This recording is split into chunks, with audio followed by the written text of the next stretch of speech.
Cette émission est une production de la télévision régionale des Moulins.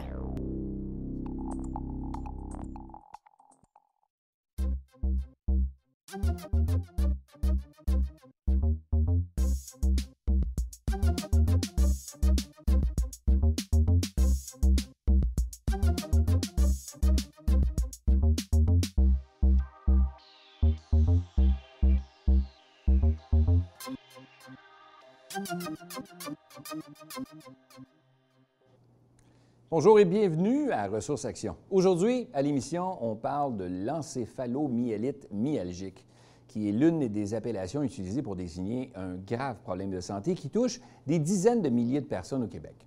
Selon une foule de recherches effectuées depuis une dizaine d'années, il y a une confirmation de l'existence d'une entité clinique distincte. À ne pas confondre avec la fatigue chronique, ni avec des troubles psychiatriques, ni avec la fibromyalgie. Fondée en 1991, l'AQEM, soit l'Association québécoise de l'encéphalomyélite myalgique, a pour mission de faire connaître et reconnaître ce syndrome de fatigue chronique et d'aider les personnes atteintes. Par ses actions, l'AQEM contribue à l'avancement de la cause. Elle offre un soutien pour faire face à la maladie et pour la défense des droits des personnes atteintes. On a le plaisir aujourd'hui de recevoir la coprésidente de l'association, Mme Andrea Popescu, c'est ça, hein? Popescu, je vais le prononcer correctement. Membre et également Mme Claudine Prudhomme, membre de la Vigée scientifique de l'association, elle-même atteinte de la maladie. Mesdames, bienvenue sur le plateau de Ressources Action. Pardonnez-moi, c'est bien Popescu. Popescu.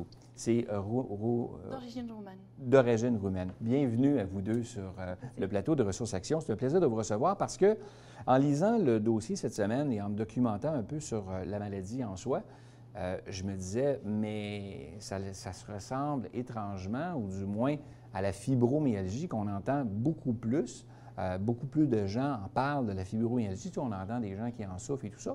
Mais de votre côté, cette maladie, j'en entendais un peu moins parler. Et là, il y a une association qui existe, qui est là pour justement aider les gens qui sont atteints. Donc, on va en parler. De votre côté, vous êtes coprésidente de cette association. Qu'est-ce qui vous a amené à vouloir vous impliquer là-dedans? Tout simplement, redonner à la communauté, faire ma part, aider les gens, surtout les personnes vulnérables. Ça a toujours été quelque chose qui m'a intéressée. Je trouve que l'État, il fait certaines choses pour les populations vulnérables, mais il reste beaucoup de choses à faire, surtout pour les malades, en ce qui concerne l'accès aux soins. Donc, j'ai eu cette belle opportunité de devenir membre du conseil d'administration. Et donc, depuis le 22 juillet dernier, je suis membre du conseil d'administration ainsi que coprésidente de l'association. Une belle implication, ça. De votre côté, vous êtes membre du comité Vigée scientifique, oui, mais vous êtes également atteinte de la maladie. Oui. En fait, oui, je suis membre du comité de Vigée scientifique. Ça fait plusieurs années. J'ai été aussi dans le CA de l'association plusieurs années. J'ai sorti du CA parce qu'à un moment donné, la maladie demandait un petit peu trop d'énergie familiale, etc. C'était un petit peu difficile. Mais comme j'ai un bagage de vétérinaire, au niveau scientifique, c'est facile, plus facile pour moi de lire tout ce qui est recherche médicale, etc., tout ça. Alors, j'ai toujours donné du temps à ce comité-là pour justement les aider à l'association, pour se tenir à jour sur c'est ça, les différentes recherches, les différents documents, les différents projets qui se passent aux États-Unis et ailleurs dans le monde par rapport à la maladie. L'encéphalomyélite, c'est tout un terme, là. Oui. Scientifique, j'imagine, myalgique, oui, là, oui, c'est très long, là. Oui. Communément appelé la fatigue chronique. Bien, syndrome de fatigue chronique. Quelle est la différence entre la fibromyalgie et ça et... Bien, en fait, c'est sûr que, bon, quand on regarde les grandes lignes, fibromyalgie, les gens vont avoir plus de douleur et moins de fatigue. L'encéphalomyélite myalgique, où les gens connaissent souvent sous le nom de syndrome de fatigue chronique. Les médecins, entre autres, souvent connaîtront absolument pas le nom d'encéphalomyélite myalgique. Ont beaucoup plus d'épuisement. Et là, on dit fatigue. Les patients n'aiment pas le nom syndrome de fatigue chronique parce que fatigue, tout le monde a de la fatigue. Tout le monde est fatigué. La population, tout le monde va se plaindre de fatigue. Mais c'est un épuisement, c'est une intolérance à l'effort que ce soit un effort minime, que ce soit, des fois, pour des gens, prendre une douche, ça peut être un effort qui va être trop pour certaines personnes atteintes de cette maladie-là. Et ça se déclare comment? Vous, dans votre cas, c'est arrivé comment? Ça, c'est... Vous Euh, en êtes rendu compte comment? Il est arrivé des choses? Ou? Oui, ça peut être variable d'une personne à l'autre, mais souvent, ça va être un déclencheur viral. Les virus vont souvent être là, comme pour déclencher les maladies. Ça peut être des stress, ça peut être un accident, mais une grande majorité vont avoir des déclencheurs virals. Puis là, à un moment donné, le système devient un petit peu hors de contrôle. Et puis, il y a des gens qui se souviennent de la journée qui ont tombé malades. OK. C'est pas mon cas, mais moi, sur une période de quelques semaines à 1 mois, 2 mois, j'ai dégringolé assez rapidement. Ah oui? Oui, assez rapidement. Puis là, à partir de là, vous n'avez jamais remonté la pente ou vous réussissez à maintenir? J'ai réussi à remonter. Non, je n'ai jamais réussi à remonter en haut. Je suis en invalidité depuis 2008. Ça vous a cessé du travail. Vous avez été Oui. obligé de cesser votre travail. Oui, ouais. oui. Oui. Puis la majorité du temps, c'est souvent diagnostiqué, malheureusement, pour des problèmes psychiatriques. Alors, Des problèmes psychiatriques. dépression, épuisement. Un T'arrives- burn-out. Oui, Tu sais, le fameux burn-out. burn-out, épuisement professionnel, là, on qualifie ça dans la même sphère ou pas? Non, Pas du non, tout. pas Le du premier tout, pas du réflexe tout. qu'on a, donc le corps médical, quand quelqu'un se présente avec des symptômes d'encéphalomyélite myalgique, avant d'en arriver là, on va passer par des tests peut-être sur le cancer, d'autres problèmes d'ordre endocrinien ou cardiaque. Et à la fin, on dit, peut-être c'est l'encéphalomyélite Parce myalgique. que là, ils ne trouvent rien, ils ne trouvent pas de cancer, ils ne trouvent pas de ci, ils ne trouvent pas ça. Finalement, ils arrivent à une conclusion, c'est peut-être... Oui. C'est ça. Bien, c'est un diagnostic d'exclusion. Il n'y a pas de test. On n'a pas de test C'est un spécifique. diagnostic d'exclusion. Oui. Ce qui fait qu'on ne peut pas pointer que c'est vraiment de ça que vous souffrez. On suppose que... Non? Bien, on le diagnostique, oui, mais après avoir exclu, après Un paquet de plusieurs choses. tests, un paquet de choses et les symptômes qui sont avec aussi. Il faut quand même avoir les symptômes. Là. Alors, c'est sûr que... Mais c'est un diagnostic d'exclusion. OK. Oui. Vous alliez dire de quoi? Juste pour revenir rapidement à la notion de fatigue chronique, c'est aussi quelque chose qui dure quand même assez dans le temps, sur une longue période. Souvent, on parle de 6 mois et plus, donc La fatigue? la fatigue, donc c'est par des poussées. L'encéphalomyélite myalgique. Exactement, Oui. c'est ça. Comparé à d'autres conditions médicales comme celle que vous venez de la fibromyalgie, donc ça va par des poussées, donc où la personne elle va pas bien pendant, ça peut prendre pendant un certain temps, 2-3 ans. Donc, il y a des phases aiguës. Juste pour revenir un peu dans une zone de confort relative. Une phase aiguë peut durer jusqu'à 6 mois, là. Même plus. Donc, vous Mais êtes en dans fait- une fatigue où là, vous ne pouvez en plus fait, faire aucune activité, quoi? Ou... En fait, le syndrome de fatigue chronique, l'encéphalomyélite myalgique, il faut que l'épuisement soit là pour au moins 6 mois et plus pour être diagnostiqué. Dans le sens que si... c'est très rare que le médecin va émettre un diagnostic avant 6 mois. Ça fait partie des critères diagnostiques de plusieurs critères diagnostiques qui ont été établis. Il faut que la personne soit malade. Et il n'y a pas juste d'épuisement dans ça. Là. Il n'y a pas juste de l'épuisement comme symptôme. Il y a des symptômes neurologiques, il y a des symptômes cognitifs, il y a des symptômes cognitifs, je parle de difficulté de concentration, le bruit, la lumière du studio, perte de mémoire, exactement, parler à 3, c'est épuisant, exercice, monter des marches d'escalier, me pencher pour me maquiller, écouter un film. C'est tous ces symptômes-là qui vont faire en sorte, pendant au moins 6 mois et plus, et qu'on n'ait trouvé rien d'autre ailleurs qui va faire en sorte qu'on va être capable d'émettre un diagnostic d'encéphalomyélite myalgique. Ça se guérit? Très peu. Pas beaucoup dans le sens que c'est pas très peu, c'est que le pourcentage de guérison est très faible. Je pense dans les meilleurs, c'était 6 %, mais en même temps, on ne le sait pas. On n'a pas d'études, il n'y a pas de recherche assez sur la maladie encore, mais très peu vont en guérir.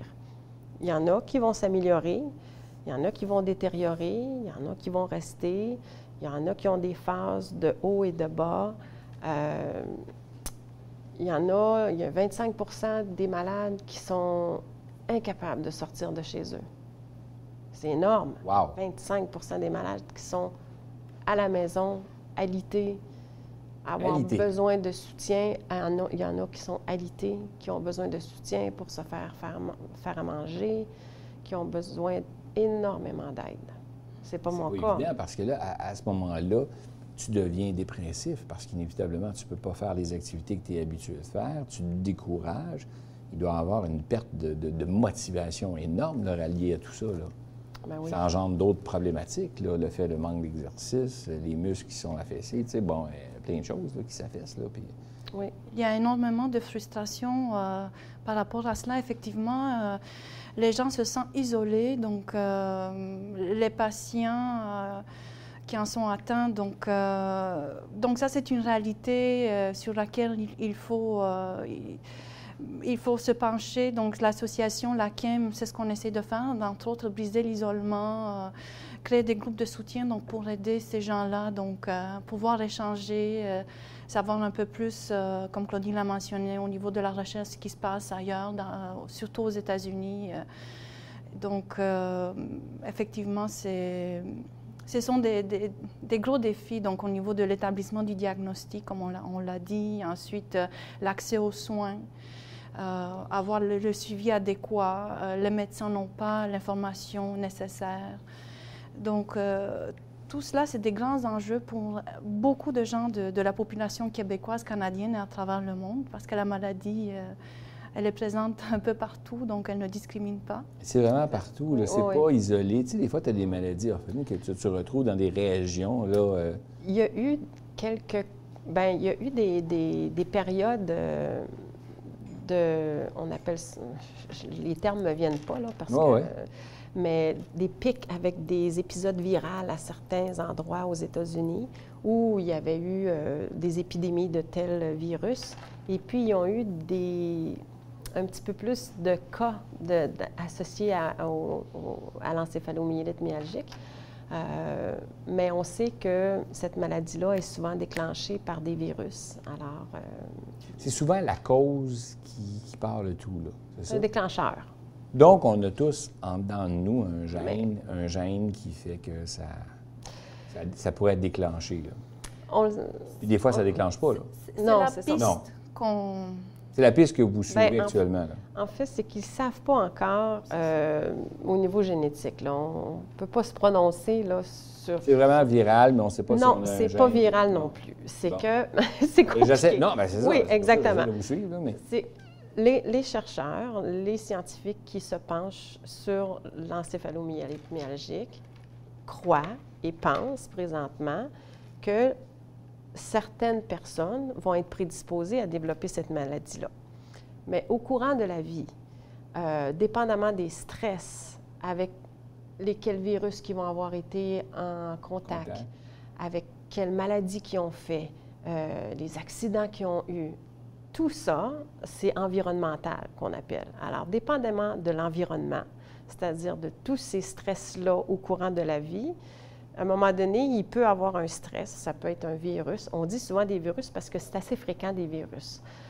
Mais ça peut être un accident, ça peut être des moisissures, des intoxications à des produits chimiques, etc. Et là, votre système est plus fragile? Le système chamboule. Okay. Là, le système immunitaire se met de la partie, et puis là, chamboule. Puis là, il y a des nouvelles études qui montrent que là, ça atteint tout ce qui est la réserve énergétique dans nos cellules, qui va faire en sorte que là, on n'arrivera plus à produire l'énergie nécessaire, etc. Et là, tout est balancé. OK. On va prendre quelques secondes juste pour bien digérer ça, parce que c'est pas évident, là. Puis on vous revient tout de suite. Vous, à la maison, vous aimez l'émission, vous aimez les ressources qu'on vous fait découvrir à chaque semaine, et je vous invite à prendre l'adresse courriel qu'on va vous montrer à l'écran dans quelques secondes avec notre numéro de téléphone. Vous pouvez nous appeler vous pouvez nous écrire. On lit tous les courriels, on répond à tous les appels. Et si vous avez des ressources que vous aimeriez nous partager, ça va nous faire plaisir de les inviter à l'émission pour faire découvrir aux gens, justement, des ressources comme cette association-là. On prend une courte pause, quelques secondes, puis on vous revient avec la suite avec nos invités d'aujourd'hui.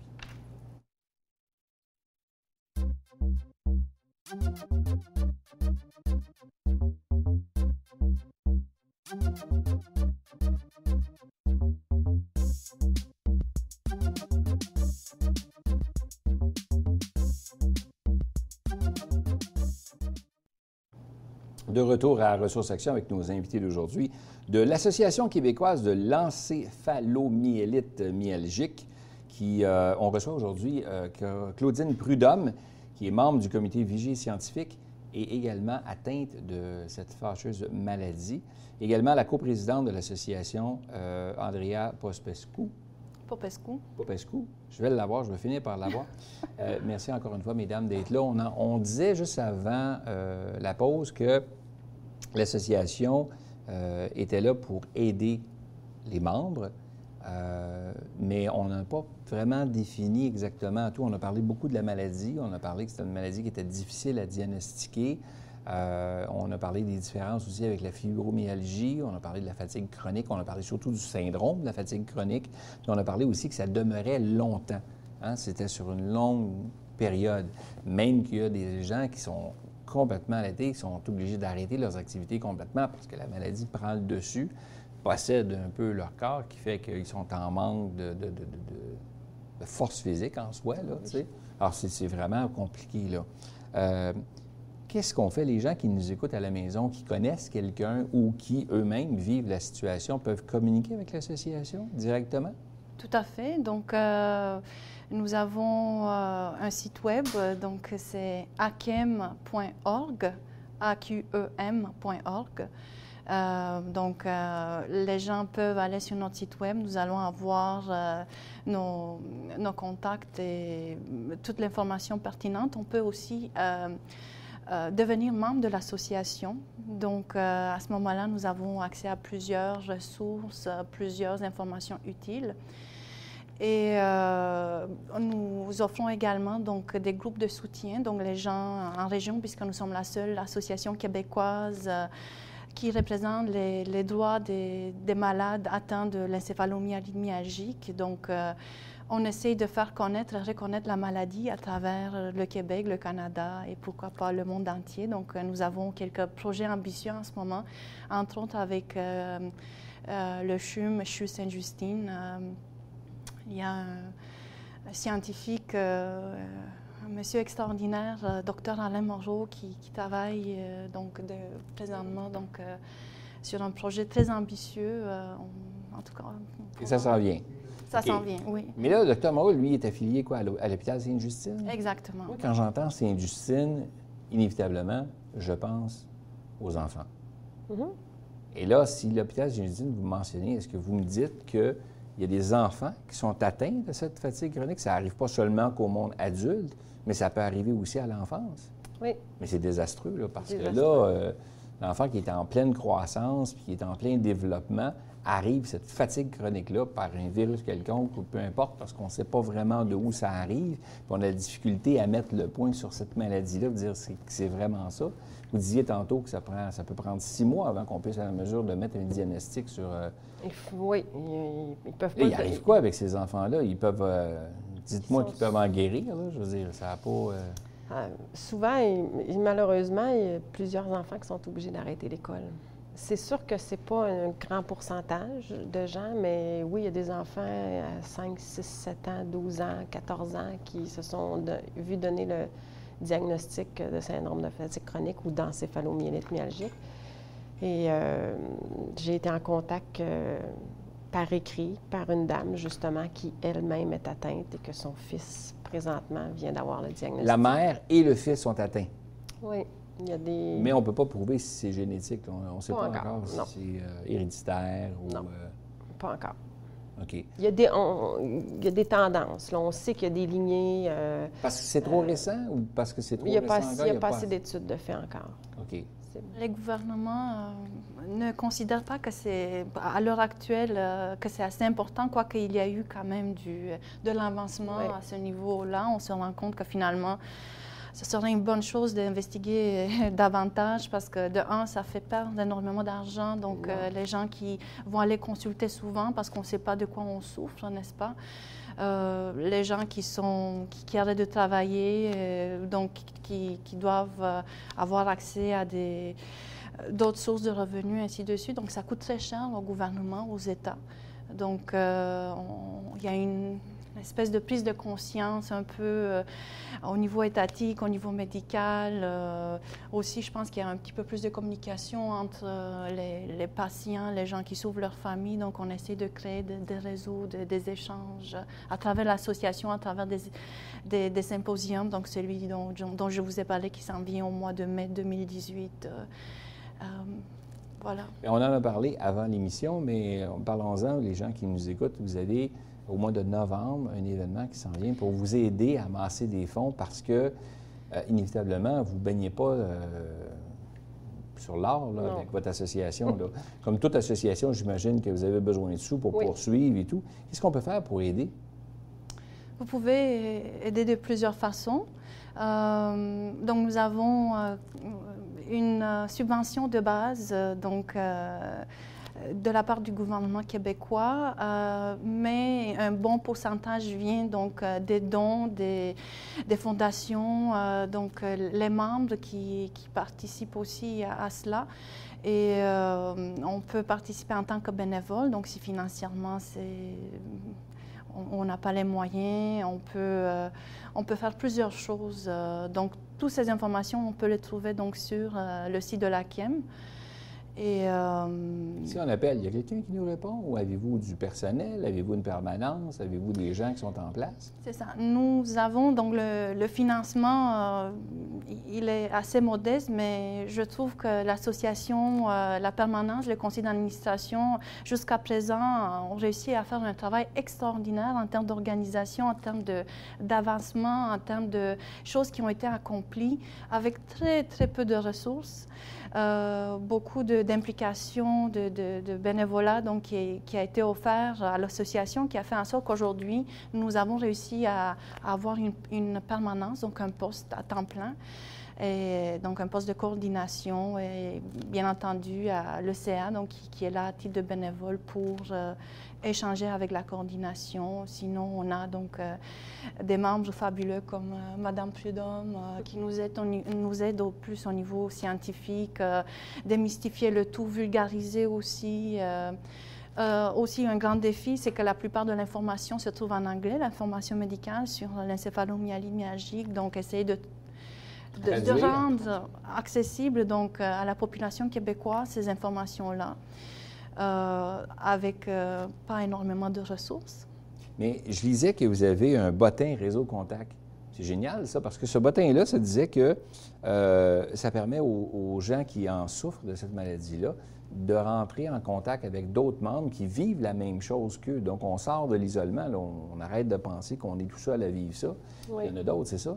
Oui, en fait, plusieurs personnes, comme il y a on fait des groupes de soutien pour les gens, mais souvent les personnes atteintes n'arrivent pas à se déplacer ou c'est trop demandant, passer 1h30 avec une trentaine de personnes autour, dû au bruit, etc., tout ça, juste l'épuisement qui peut être associé à ça. Alors, le bottin est là pour que les personnes puissent communiquer ensemble par téléphone. Alors, volontairement, les gens peuvent donner leur...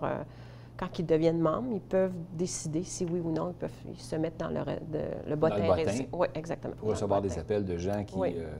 Mais même il y en a au téléphone, ils sont pratiquement pas capables de parler au téléphone. Ah oui? Oui. Wow. Oui, c'est comme je vous dis, le 25 c'est le cas de le dire, c'est assez épuisant comme maladie. 25 atteints sont confinés à la maison. Je vais vous donner un autre chiffre qui est extraordinaire, là. Bien, non, ou alarmant. Il est alarmant, plutôt. Ouais. Statistique Canada, en 2014, ils font toujours des statistiques sur les maladies au Canada. De toutes les personnes qui sont en invalidité, 23 sont atteints d'encéphalomyélite myalgique. Ah oui? De toutes les personnes qui sont en invalidité, de toutes ces personnes-là, là, on parle là, de 23 sont atteintes d'encéphalomyélite myalgique. Mais vous disiez qu'ils n'étaient pas sûrs du diagnostic, qu'il y avait de la difficulté à poser un diagnostic. Comment ils font pour arriver? Je ne questionne pas là, ce que vous me dites, là. C'est juste que je m'interroge. Je me dis comment on fait pour évaluer qu'il y a 23 de ces gens-là? Bien, en fait, c'est des statistiques Canada où que c'est des gens qui ont dit qu'ils étaient atteints de cette maladie-là. C'est sûr que dans ces statistiques-là, il y en a qui ne sont pas atteints, puis il y en a qui vont l'être. Puis c'est sûr que ce n'est pas des statistiques médicalement prouvées, mais c'est quand même 23 qui ont dit qu'ils étaient atteints de syndrome de fatigue chronique. C'est toute une maladie, ça. Oui. Il faut se pencher sur cette maladie-là. Définitivement. Pour vous aider, soirée bénéfice le 16 novembre prochain, qui va avoir lieu à Dorval. Oui, au Crown Plaza. Au Crown Plaza. On attend Dr Moreau parmi les invités d'honneur. Dr Maurice Duhem.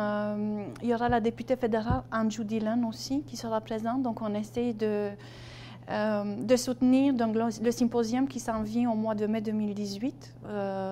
Dr Moreau essaie d'organiser avec d'autres collègues et partenaires un symposium donc, qui prendra place sur plusieurs jours. Donc, le premier jour, ça va être une formation qui sera donnée aux médecins québécois, une formation continue sur l'encéphalomyélite myalgique pour aider les médecins à mieux les outiller, ainsi de suite. Deuxième jour, ça va être une journée patient. Donc, on va échanger scientifiques, médecins avec les patients sur la maladie et ce qu'on peut faire pour améliorer les choses. Et on espère, avec un peu de chance peut-être, d'ajouter un troisième volet recherche à ce symposium-là. Donc, pour l'instant, la seule question qui est le défi à ça, c'est le financement qui nous manque. Mesdames, je vous souhaite que le meilleur pour la suite. Madame Prudhomme, merci d'avoir été là. Merci d'avoir pris le temps. J'espère que je n'ai pas été trop fatigant. Je vous souhaite, non, mais je vous souhaite sérieusement, je compatis et je souhaite que le meilleur pour la suite, qu'on trouve ce remède-là le plus vite possible.